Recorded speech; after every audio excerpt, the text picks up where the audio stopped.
Do you ever go to use a preset that you saw in some video and it sounds absolutely nothing like what you heard in the example? You know, you saw this, but when you tried to use it, it sounded like this.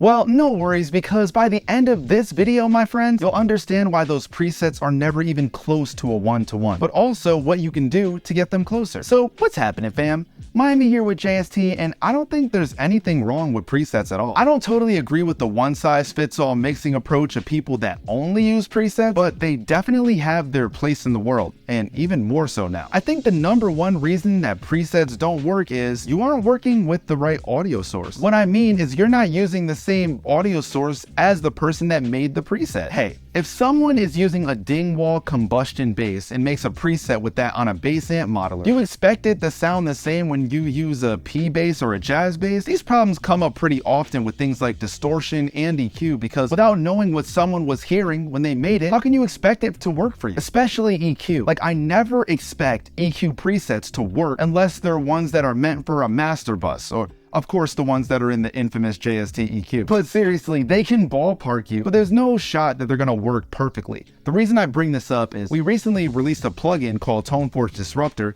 which has a DI matching feature. And what that means is that it will match the EQ curve of the incoming DI of the source to another of your choice. So if you were to test out a preset, it would sound exactly as intended because the source going into the plugin is the same. Let's actually take a listen to that.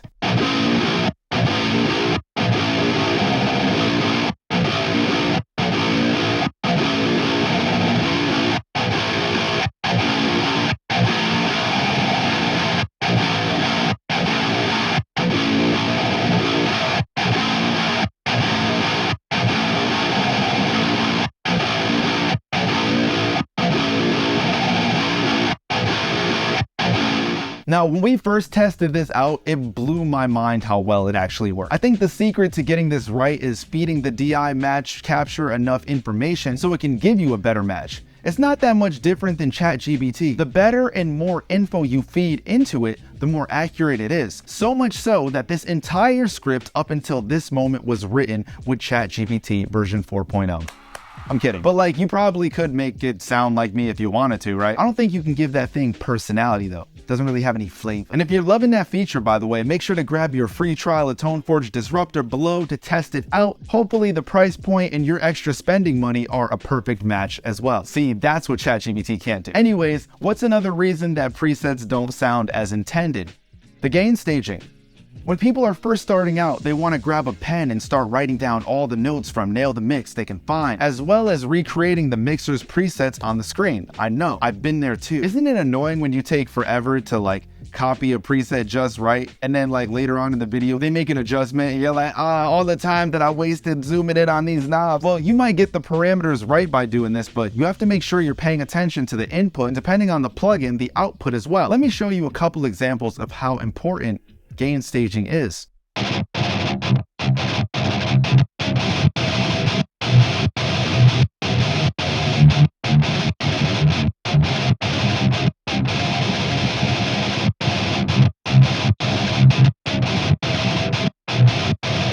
This is oddly something that people don't talk about that often, but it's imperative if you're trying to copy a part of somebody's sound. And now onto the third reason presets don't work in your mix. Someone made that preset around a mix that you don't have. And if someone makes a preset on a plugin and they have a wildly different mixing style than you, chances are that it isn't going to sound like a perfect match on yours. It's all about the context. Imagine a song that's really bass heavy with a huge round low end, and the guitar is more so there to add texture to the sides. If someone makes a preset, that's not gonna sound right on your mix that's lacking bass and needs roaring panned rhythm guitars, right? So just think about that when a preset by your favorite mixer sounds odd to you in solo. But that actually leads to another train of thought and topic. It's not the same song either. And this also goes for when people like to reference things. You ever ask a band what they sound like and the answer's like, oh, we're like a mix of Dillinger, Escape Plan, Sleeping with Sirens, and the band Camino? You'll get it once you hear it. And you're like, nah, bro, that don't even sound right. They're just listing off things they like. Well, when it comes to presets, it's a similar thing. Just because you have an awesome guitar tone that you like to jam with,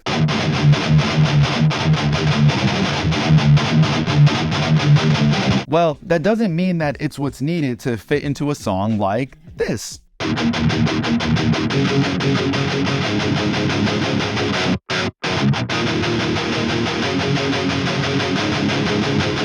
So just be cognizant of what you're actually looking for. The names of presets are often pretty helpful and will put you at a good starting point. Now the next one, you don't have the entire plugin chain. By just having a single plugin preset from a chain, you can be sure that you aren't going to get all the use out of that. The person most likely made that preset with their entire chain in mind. Imagine there's delay, reverb, compression, EQ, saturation, all of that on one track. If you just have the EQ curve, is it gonna sound the same on yours? No. So if you're kinda hell-bent on getting as close as you can to someone else's sound, make sure to get the whole chain of presets, because just having one of them isn't going to do it for you. So we went over, starting with the same source, gain staging. It's a wildly different mix.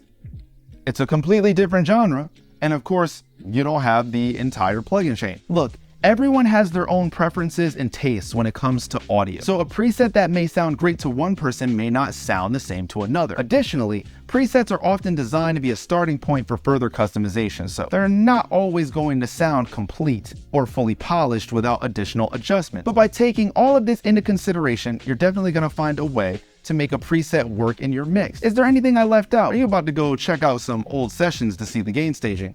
Leave it in the comments below and I'll chat with you fine people, like I always do. If you're an engineer on the come up, give this video a thumbs up. Don't forget to subscribe, you only have to do it one time. And tap that bell for notifications so when a video drops, you know the location. Till next time, my friends. I'll catch you later.